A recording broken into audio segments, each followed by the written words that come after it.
मैं डॉक्टर राजकुमारी शर्मा आज आपके समक्ष सिनेमा का इतिहास और सिनेमा का आरंभिक युग के बारे में बात करूंगी। सर्वप्रथम मैं इसमें सिनेमा के इतिहास में उसका आरंभ, प्रारंभ और विकास किस तरह से हुआ उस पर आज हम लोग बात करेंगे, क्योंकि सिनेमा से हम सभी लोग परिचित हैं। आधुनिक स्तर पर आज हम देखते हैं कि घर घर में टीवी है। पहले इस तरह की कोई भी माध्यम हमारे पास उपलब्ध नहीं होता था, जिसके कारण हम ना तो देश विदेश की किसी भी खबर से रूबरू हो पाते थे, या हम ये कह लें कि अन्य जानकारियों से भी हम रूबरू नहीं हो पाते थे, जिसके कारण हमें अनेक प्रकार की समस्याओं का सामना करना पड़ता था। पर कहीं ना कहीं हम मनोरंजन का रूप स्वरूप ढूंढ ही लेते थे।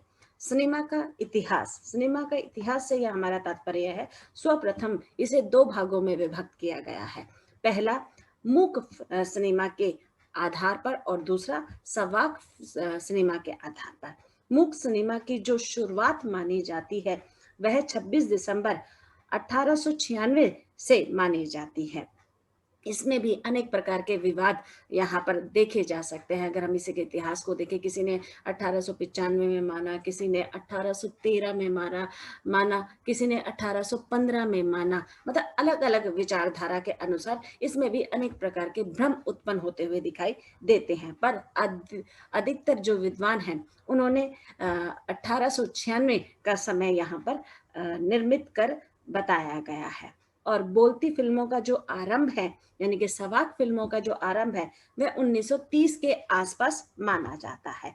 तो आज हम पहले मूक सिनेमा के बारे में बात करेंगे। मूक सिनेमा की जो नींव है वह लुइस और अगस्त ल्यूमर ब्रदर के माध्यम से रखी गई।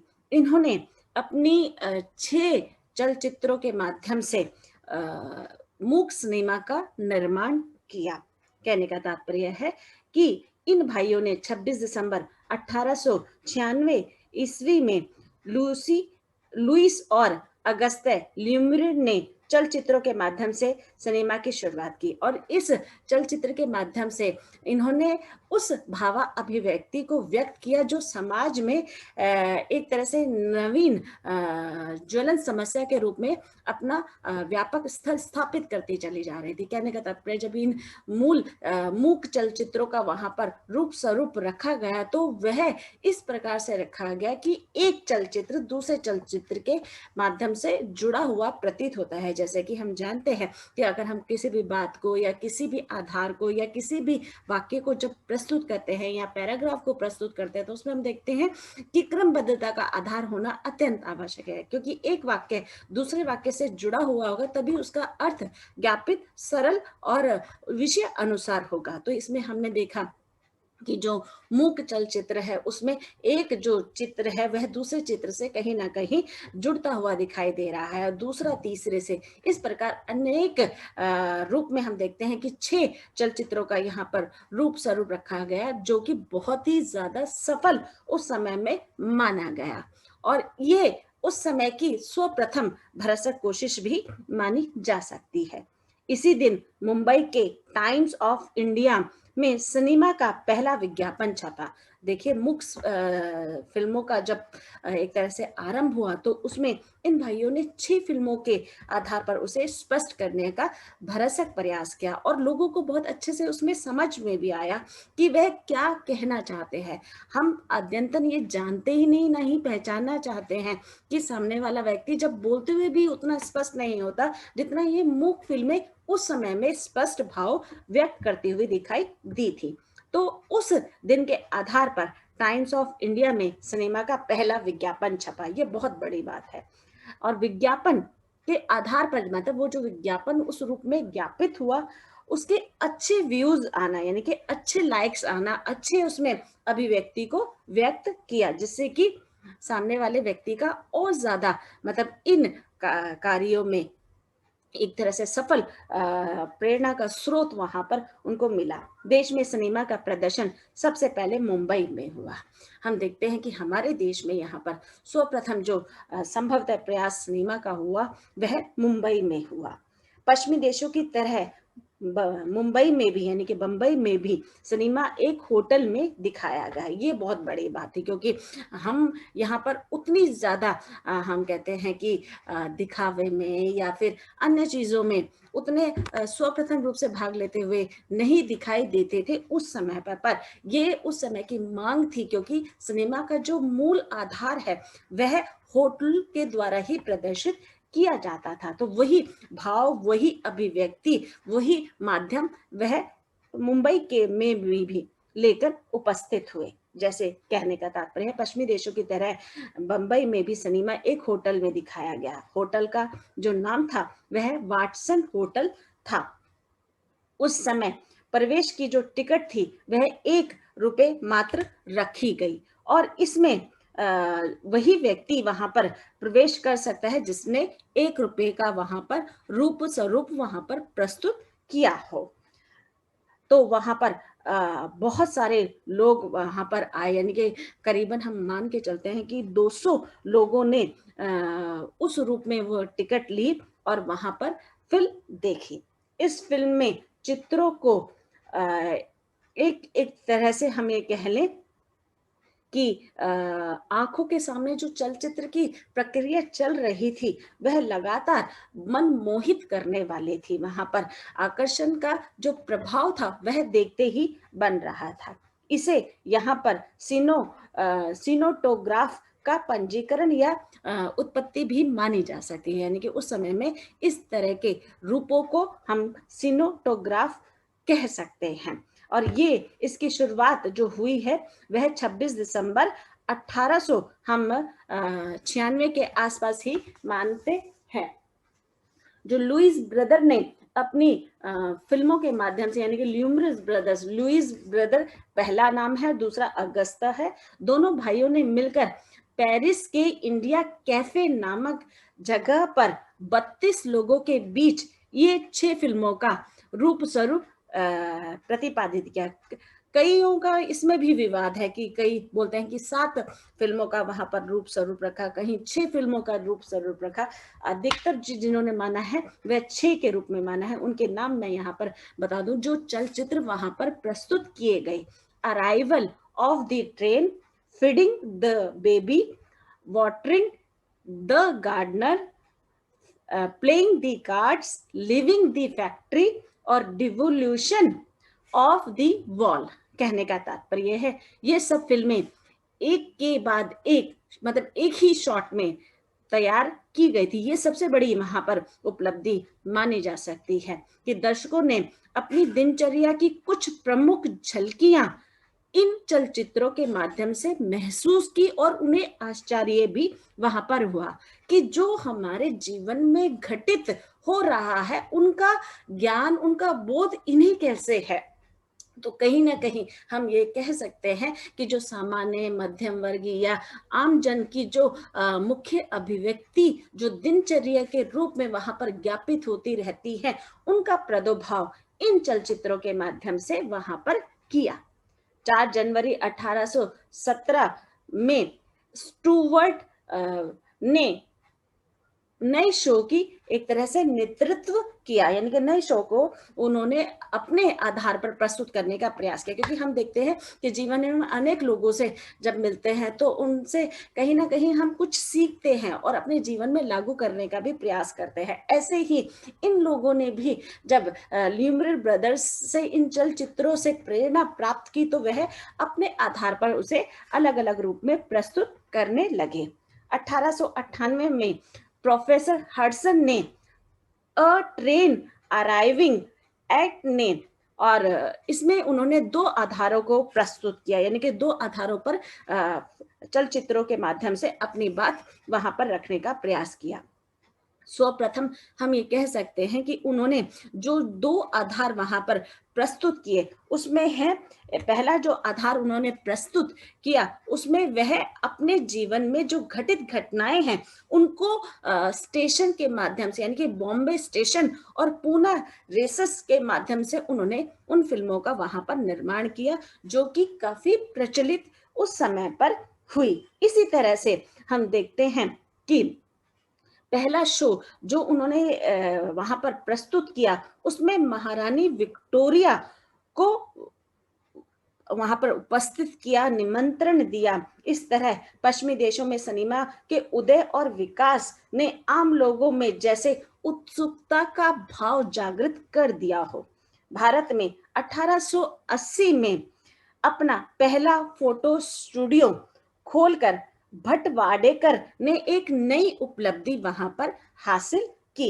इसमें इन्होंने हैंगिंग गार्डन या कुश्ती पर आधारित फिल्मों का रूप स्वरूप रखा, यानी कि जो मतलब इन्होंने नाम रखा, उसमें उसके आधार पर इन्होंने जो सर्वप्रथम फिल्म बनाई वह थी कुश्ती। और कुश्ती में जो अनेक नियम थे, सिद्धांत थे, और उसके आधार पर जो अभिव्यक्ति प्रस्तुत की वे काफी रोचक थी, क्योंकि इससे पहले इस विषय पर कोई भी फिल्म नहीं बनी थी। यानी कि नए नए विषयों का वहां पर रूप स्वरूप रखा गया, जिसके कारण जनता और ज्यादा प्रभावित होती गई सिनेमा के रूप में।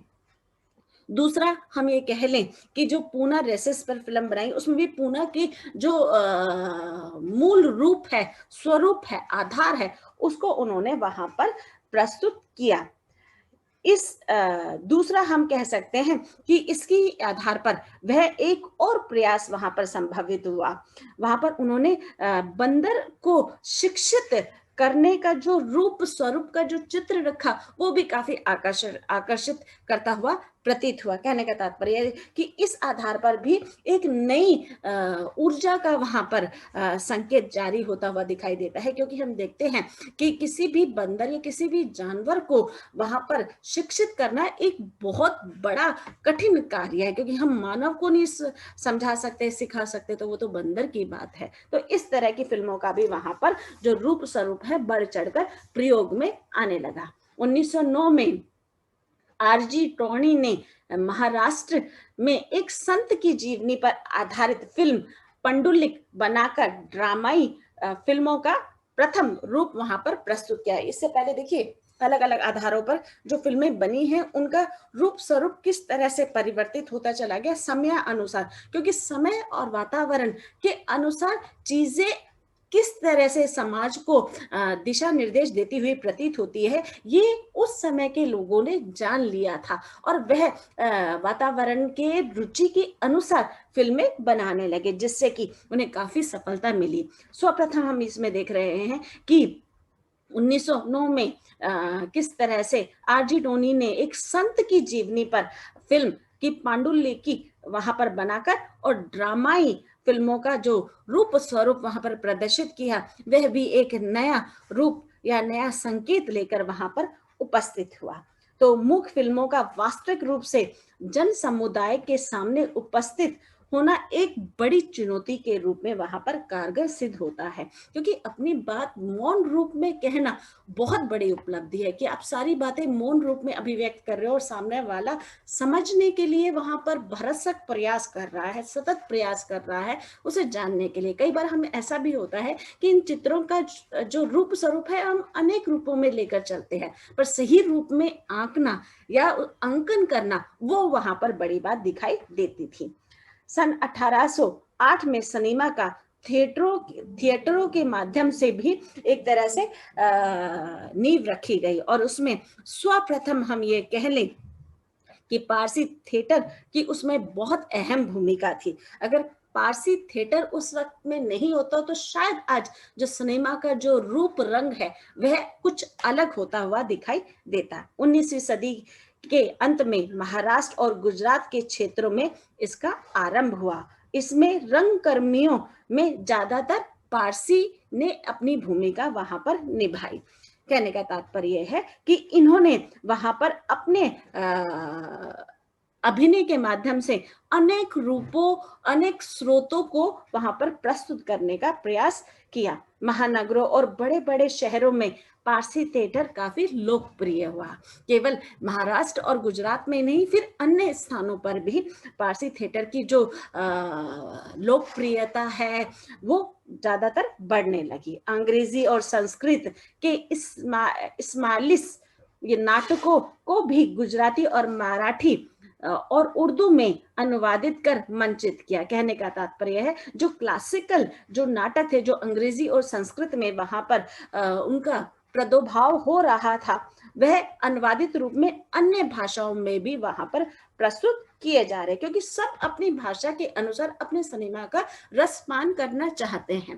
क्योंकि हमने शुरू से लेकर अभी तक जिस भाषा को सीखा है उसमें ही हमें फील आता है, उसमें ही हमें अपनी फीलिंग शेयर करने का मन करता है। आप देखिए अन्य भाषा की फिल्में जब भी आप देखते हैं, अगर आपको पूर्ण ज्ञान है तो आप उसे अच्छे से समझ पाते हैं। आप अगर उसमें अधूरा ज्ञान है तो आप उस फिल्म का जो रस है वो प्राप्त नहीं कर सकते, उसमें मनोरंजन के आधार पर भी नहीं वहां पर आनंद लेते हुए दिखाई देते। इसलिए भाषा का जो प्रमुख रूप है वो आपको ज्ञात होना अत्यंत आवश्यक है।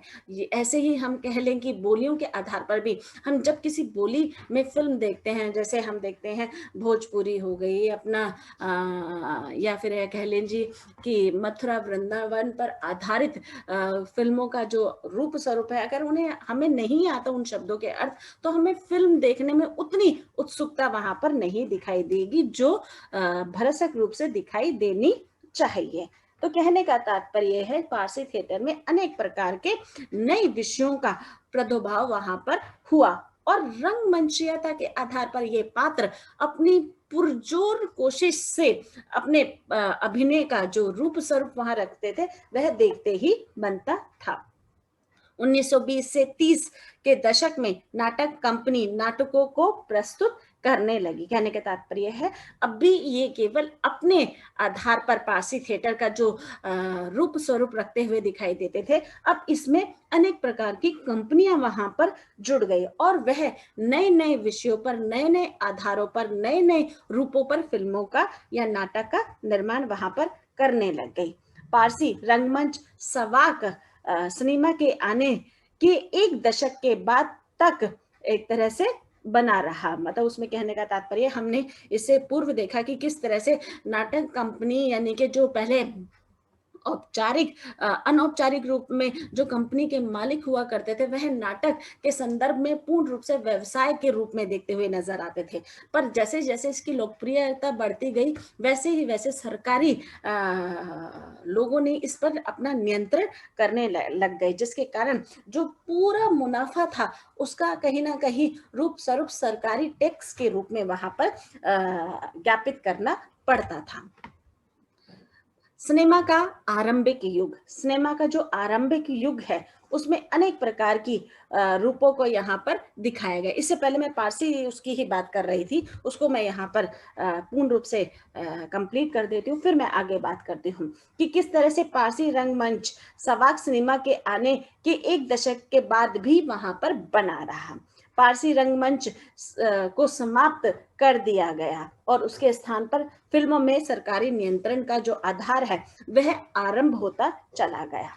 इसमें अनेक प्रकार की विशेषताएं यहाँ पर देखी जा सकती है, क्योंकि पारसी थिएटर में जिस तरह के कलाकार अपनी पूर्ण ईमानदारी निष्ठा से अपने अभिनय को निभाते थे उसमें वह एक जान भरते हुए दिखाई देते थे।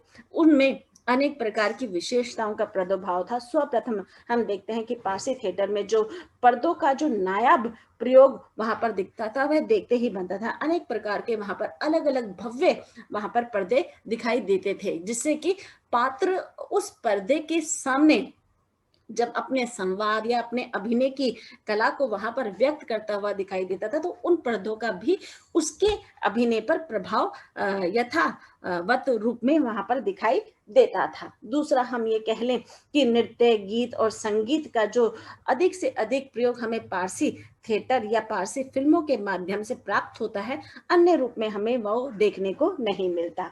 वेशभूषा के आधार पर भी हम देखें कि उस समय पर ऐतिहासिक फिल्मों का चलन बहुत ज्यादा था, या पारसी थिएटर में जिस तरह से नाटक को मंचित किया जाता था उसमें हम देखते हैं ज्यादातर पौराणिक या ऐतिहासिक नाटकों का ही रूप स्वरूप रखा जाता था, जिसके कारण भव्य वेशभूषा का भी वहां पर चलन दिखाई देता है। संवाद का प्रयोग, संवाद में एक तरह से हम कहें कि कर्कश नुमा रूप में वह अपनी भावा अभिव्यक्ति करते हुए दिखाई देते थे। कहाँ पर शब्दों का उतार रूप प्रस्तुत करना है, कहाँ पर चढ़ाव रूप प्रस्तुत करना है, कहाँ पर बल देना है, कहाँ पर रुकते हुए अपनी बात को कहना है। यानी कि संवाद कहते वक्त भी हम देखते हैं कि संबंध बोधक या योजक बोधक या फिर विस्मयादि बोधक चिन्हों का जो वो प्रयोग करते हुए दिखाई देते थे, वह हृदय को बहुत ही ज्यादा आनंदित करता हुआ दिखाई देता था। उन संवादों में तुकबंदी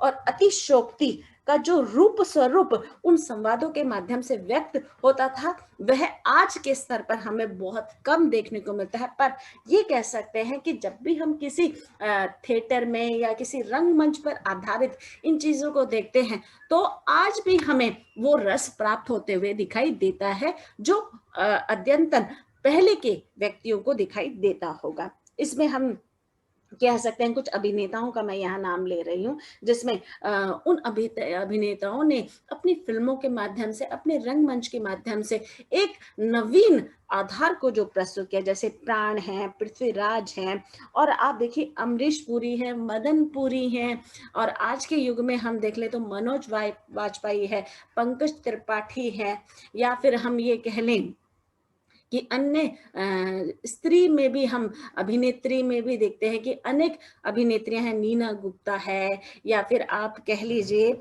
कि पहले की फरीदा जलाल हैं, और अन्य अभिनेत्रियां इसमें अपनी अहम भूमिका निभाती हुई दिखाई देती थी। कि जिस तरह का रूप स्वरूप थिएटर के माध्यम से, पारसी थिएटर के माध्यम से अभिव्यक्त हुआ, वह कहीं ना कहीं सिनेमा में एक अपनी अहम भूमिका, अपनी एक अहम उपयोगिता को वहां पर दर्शाते हुए प्रतीत होता है। सिनेमा का आरंभिक युग, अभी हमने उसके इतिहास के बारे में सूक्ष्म रूप से जानकारी हासिल की। आपकी किताबों के माध्यम से या अन्य साधनों के माध्यम से आप पूर्ण रूप से जानकारी प्राप्त कर सकते हैं। सिनेमा का आरंभिक युग, भारतीय चलचित्र का इतिहास भी कहें तो अतिशयोक्ति नहीं होगी। हमने ये देखा कि मूक फिल्मों का जो रूप स्वरूप है, वह किस तरह से भारतीय या विदेशी जनता को एक तरह से प्रेरित करता हुआ दिखाई दिया है। वैसे ही संवाद युग में उस मूक का जो आधार अनेक रूपों में स्पष्ट किया, वह तो सारे बंधनों से एक तरह से तोड़कर सफलता की अनेक ऊंचाइयों पर, अनेक उपलब्धियों पर पहुंचता हुआ दिखाई दिया। क्योंकि हम ये देखते हैं कि सवाक फिल्मों का जिस समय में एक तरह से रूप स्वरूप उत्पन्न हुआ, उसमें वह उसकी जो आधार है वह अनेक रूपों में प्रस्तुत किया। जैसे भारतीय सिनेमा का जो आरंभ है मूक फिल्में, वह 1913 से 1930 तक के माना जाता है। सवाक का जो युग है 1930 के बाद से माना जाता है। सिनेमा में हम देखते हैं कि अनेक प्रकार से पुरुष या स्त्री के लिए अलग अलग मापदंड तैयार किए जाते थे, और उसमें अगर पुरुष की जो एक तरह से भूमिका है वह सर्वश्रेष्ठ दिखाई जाती थी, जबकि स्त्री की नहीं दिखाई जाती। और हम ये भी देखते हैं कि सिनेमा में सर्वप्रथम पहले पुरुषों ने ही अपनी कला का जो रूप स्वरूप है वो प्रदर्शित किया। वहां पर स्त्री उस रूप में उभर कर नहीं आई, क्योंकि उस समय पर अनेक प्रकार के हम देखते हैं कि नियम, जो कानून या सिद्धांत थे, वह स्त्री को फिल्मों में काम करने के लिए उतना प्रेरित नहीं करते हुए दिखाई देते थे। फिल्मों में काम करना अच्छा नहीं माना जाता था, या फिर उसके चरित्र पर अनेक प्रकार के प्रश्न चिन्ह भी लगते हुए दिखाई देते थे। तो कहने का तात्पर्य ये है कि हम ये देखते हैं कि स्त्री फिल्मों में एक तरह से काम नहीं करना चाहती थी। फाल्के ने रेस्टोरेंट में काम करने वाले सालकू के नामक लड़के को स्त्री पात्र के रूप में फिल्म में राजा हरिश्चंद्र में एक रोल में रखा। सालुके को 15 रुपए में हीरोइन तारामती का रोल करने को दिया। यानी कि सर्वप्रथम हम देखते हैं जो फिल्म राजा हरिश्चंद्र का रूप स्वरूप वहां पर प्रतिपादित हुआ था उसमें जो नायक नायिका यानी कि हम देखते हैं कि राजा की भूमिका या रानी की भूमिका जिसने निभाई थी, वे दोनों रूप से हम पुरुष के रूप में ही देखते हुए नजर आते हैं। वहां पर स्त्री का वहां पर काम करना अनुचित माना जाता था, जिसके कारण अनेक प्रकार की विडंबनाएं हमारे समाज में, कुरीतियां, विसंगतियां, विषमताएं उत्पन्न थी, जिसके कारण वहां पर केवल पुरुष को ही वह दर्जा दिया जाता था। तो उस रूप में सालकू ने 15 रुपए में हीरोइन तारामती का वहां पर रोल अदा किया। महिलाओं का फिल्मों में काम करना अच्छा नहीं माना जाता था उस समय पर। जो जैसे कहते हैं ना कि निम्न तबके की हैं या तबायफ जो होती थी वह फिल्मों में काम करती थी, तो उनके चरित्र चित्रण पर कोई भी वहां पर सवाल उठाते हुए नहीं दिखाई देता था। तो इस तरह से जो स्त्री का जो रोल है वह भी पुरुष करते हुए दिखाई देते थे। फिल्म मोहिनी भस्मासुर में महिला भूमिका के दो रूपों का वहां पर एक तरह से पर्दे पर उभारा गया। और इस फिल्म में हम देखते हैं कि जो दोनों स्त्री पात्र हैं वो वास्तव में स्त्री ही पात्र के रूप में उन्होंने अपनी भूमिका निभाई थी। उस समय में कहा जाता है कि ये भी बहुत ज्यादा हम कहें कि उच्च परिवार से या मध्यम परिवार से वहां पर नहीं थी, निम्न परिवार से ये अपना जीवन यापन कर रही थी, और दोनों ने, माँ बेटी ने इस रोल को वहां पर अदा किया था। दुर्गाबाई और कमलाबाई के रूप में इन्होंने, दोनों माँ बेटी ने वहां पर रोल अदा किया था। 1913 में सामाजिक फिल्मों का प्रभाव बढ़ता गया, यानी कि हम देखते हैं कि समय अनुसार जो परिवर्तन हमारे समाज में आज भी आता हुआ दिखाई देता है। आप देखिए कि कई बार लगता है कि देशभक्ति की फिल्में हैं तो देशभक्ति की फिल्में दिखाई देती है ना, जैसे 15 अगस्त है, 26 जनवरी, आप देखिए कि सारा दिन टीवी पर इसी तरह की फिल्मों का 1-2 दिन पहले से ही शुरू हो जाएगा वो कार्यक्रम, कि आपको हफ्ते पहले इस तरह की फिल्मों का पूरा क्राइटेरिया दे दिया जाता है। तो उस समय में भी देखा जाता था कि समाज में किस तरह की लहर चल रही है, और जिस तरह की लहर चल रही होती उसी के आधार पर वह अपनी फिल्मों का रूप स्वरूप रखते हुए दिखाई देते थे। क्योंकि जैसी विषय चल रहा हो, जैसे समाज में घटित घटनाएं चल रही हैं, अगर वैसे ही प्रभाव हम फिल्मों में दिखाने का प्रयास करते हैं तो फिल्में उस रूप में सफल होती हुई दिखाई देती हैं। क्योंकि आर्थिक दबाव के कारण हम देखते हैं अनेक परिवार आज रोटी, कपड़ा और मकान के लिए अपने जीवन को अनेक प्रकार से त्रस्त और एक तरह से खत्म करते हुए चले जा रहे हैं। उसी तरह से किसानों की जो भूमिका है वह किस तरह से अपना जीवन यापन करते हैं। जो किसान सारे देश को अन्न देता है वह अपना पेट भरने में असमर्थ दिखाई देता है। तो उस समय में जिस तरह की सामाजिक रूप की जो दशा और दिशा थी उसका फिल्मों में वहां पर रूप स्वरूप रखा गया है, जिसके कारण जो भी व्यक्ति फिल्म देखने जाता था वह फिल्म में अपनी छवि, अपने वास्तविक जीवन में घटित घटनाओं का रूप स्वरूप देखता था और उसे आप बीती वहां पर दिखाई देती थी, जिसका श्रेय बंगाल में फिल्में जो बन रही थी उन फिल्मों पर भी आधारित माना जा सकता है। कहने का तात्पर्य है 1913 में सामाजिक फिल्मों का प्रभाव बढ़ता गया, जिसका श्रेय बंगला में बनी फिल्मों को जाता रहा, क्योंकि उसमें भी उसी आधार की फिल्मों का रूप स्वरूप वहां पर रखा गया। इस तरह भारतीय सिनेमा ने अपने विकास मार्ग में सदैव राष्ट्रीय, सामाजिक, आर्थिक और राजनीतिक पर आधारित समस्याओं को वहां पर उजागर रूप दिया, जिसके आधार पर व्यक्ति पूर्ण रूप से उसमें आत्मसात होकर अपनी आप बीती घटनाओं का वहां पर अंकन करते हुए दिखाई देता था।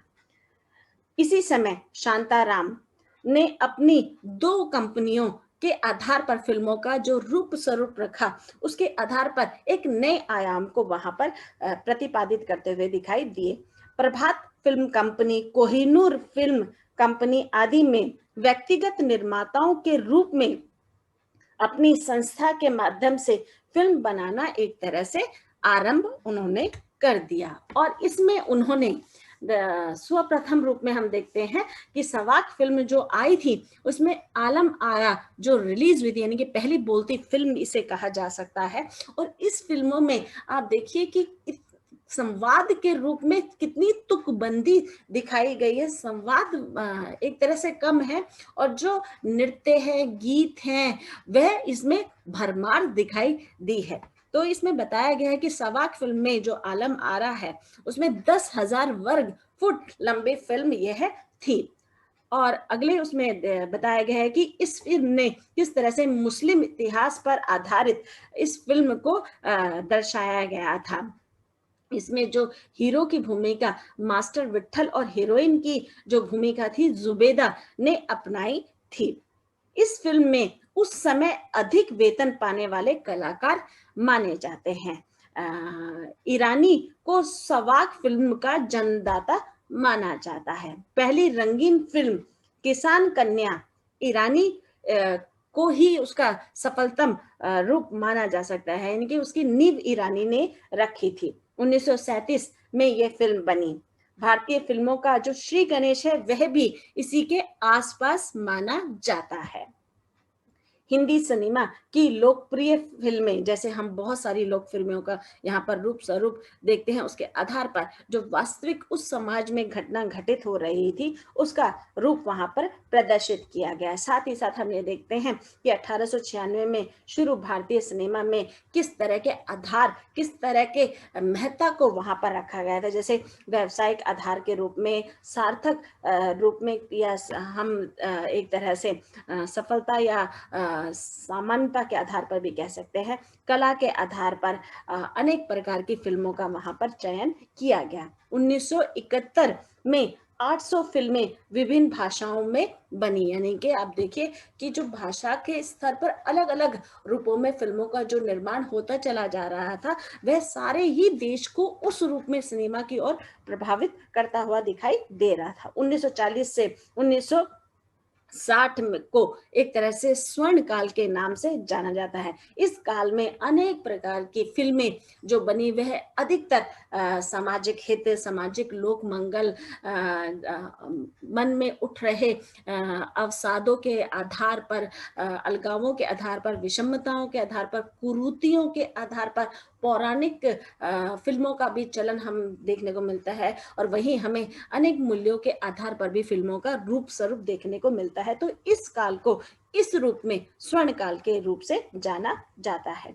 1940 में सामाजिक समस्याओं पर व्यंग करने वाली फिल्में बनी, यानी कहने का तात्पर्य है जिन फिल्मों या जिन मूल्यों के प्रति हम अपने भाव को अस्पष्ट रूप से स्पष्ट करते हुए दिखाई देते हैं उसे व्यंग में के रूप में दिखाने का वहां पर प्रयास किया। उसी तरह से हम देखते हैं कि ऐतिहासिक फिल्मों में भी इसी तरह के रूप स्वरूप का वहां पर भाव प्रस्तुत किया गया, जैसे संत तुकाराम, चंडीदास, एकनाथ और विद्यापति पर भक्त कवियों पर जो फिल्में बनी वह भी देखते हुए ही बनती है। महबूब द्वारा निर्देशक फिल्म, यानी कि निर्माता हैं जिनके द्वारा अनेक आधारों पर फिल्म बनी और बहुत ही सफल निर्माता निर्देशक माने जाते हैं, क्योंकि उस समय पर जिस तरह की विसंगतियों का रूप स्वरूप इन्होंने रखा वह अन्य लोगों ने वहां पर नहीं मतलब प्रस्तुत किया, यानी कि स्त्री के वर्चस्व,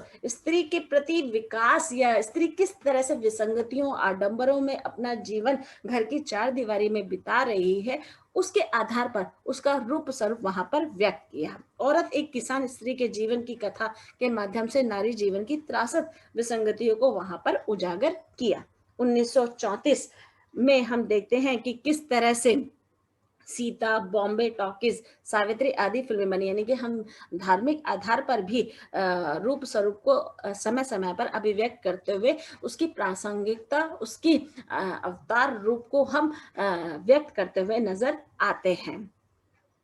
नानू राम वकील की कंपनी महालक्ष्मी सिनेटॉम ने प्रेमचंद द्वारा कृत सेवा सदन में जो गांधीवादी विचारधारा या सुधारवादी दृष्टिकोण फिल्म मजदूर में संवाद के आधार पर कहानी दिखाई, वह भी अलग अलग रूपों में समाज के जो एक तरह से विषय को पारित करती हुई चल रही थी। महबूब की जो फिल्म है रोटी, उसमें समाजवादी आदर्शों के प्रति प्रतिबद्धता का जो रूप स्वरूप स्पष्ट किया वह भी देखते हुए ही बनता है। 1975 में हमने देखा कि किस तरह से अनेक प्रकार की फ़िल्मों का रूप स्वरूप रखा। पौराणिक फ़िल्मों में, धार्मिक फ़िल्मों में अयोध्या की राजा, या फिर हम कालिया मंथन भी कह सकते हैं, कृष्ण जन्म, प्रहलाद, या हाँ, गांधारी के रूप में भी हम फ़िल्मों का जो रूप स्वरूप देखते हुए नज़र आते हैं।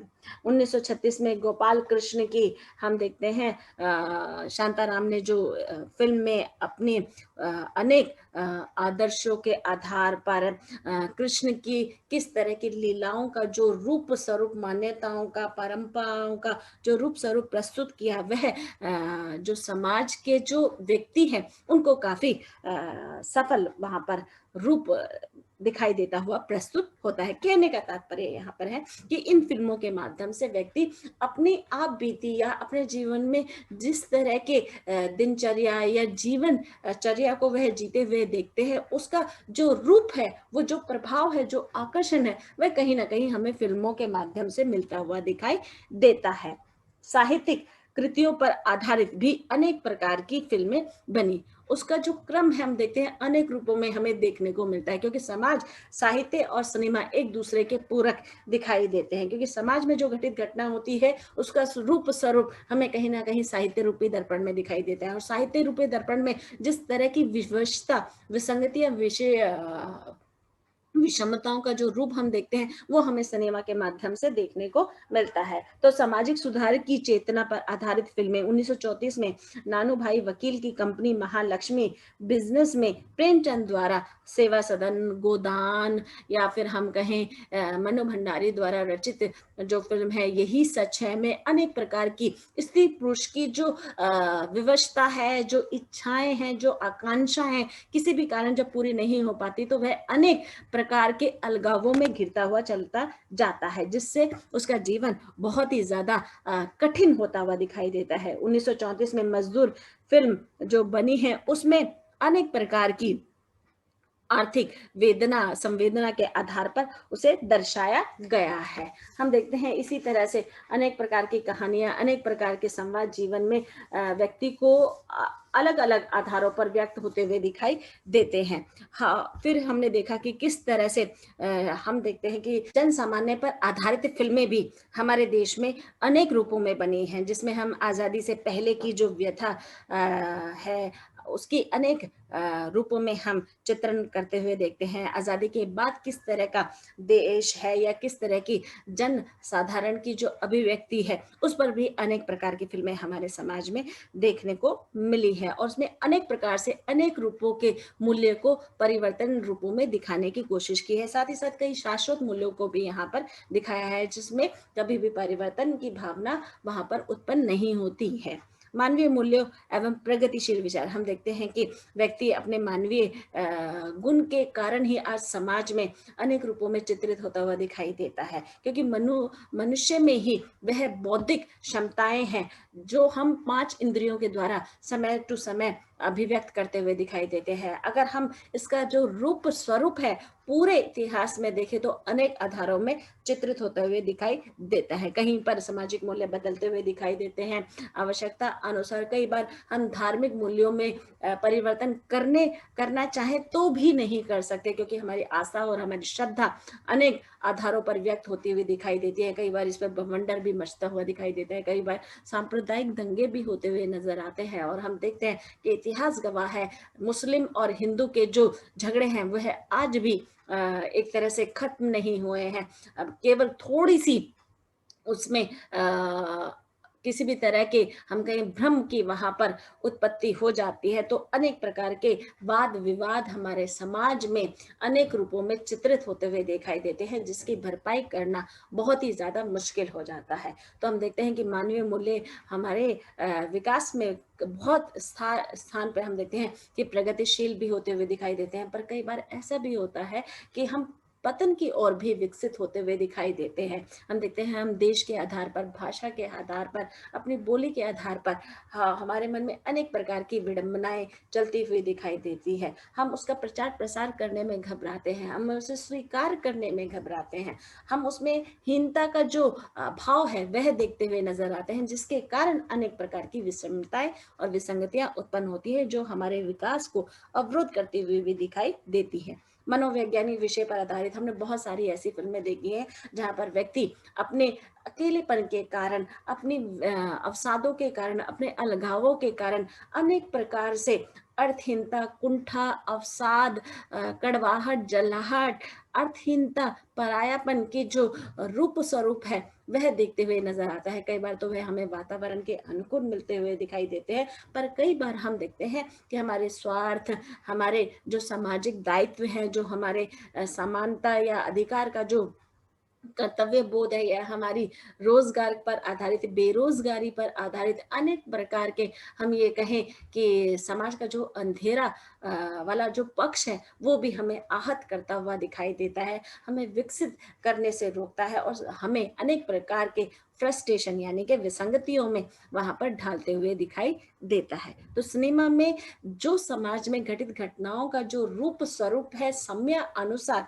समकालीन दौर पर भी कह सकते हैं, जो आज चल रहा है वर्तमान रूप में भी कह सकते हैं, और आने वाले जो भावी या भविष्य है हमारा, उस पर भी आधारित फिल्मों का जो रूप स्वरूप है, वह कहीं ना कहीं हमें इसी वर्तमान में देखने को मिल जाता है। जैसे हम ये देखते हैं, रॉबर्ट फिल्म आई थी, तो उसमें हमने देखा कि किस तरह से जो व्यक्ति है वह कंप्यूटर ही बनता चला जा रहा है, और कंप्यूटर आज व्यक्ति की उतनी उपयोगिता नहीं रह गई है जितनी कंप्यूटर की उतनी उपयोगिता रह गई है, रोबोट की जितनी उपयोगिता हमारे समाज में या पश्चिमी देशों में हमें देखने को मिल रही है। कहीं ना कहीं हमारा देश भी उसी चलन पर चलने का प्रयास करते हुए दिखाई दे रहा है। तो हम ये देख रहे हैं, पर ये समझ नहीं रहे हैं कि रोबोट या कंप्यूटर को बनाने वाला भी तो इंसान ही है। इंसान है तो ये सब चीजें हैं, इंसान नहीं रहेगा तो ना ही फिल्मों का आधार रहेगा, ना समाज का आधार रहेगा, ना ही देश का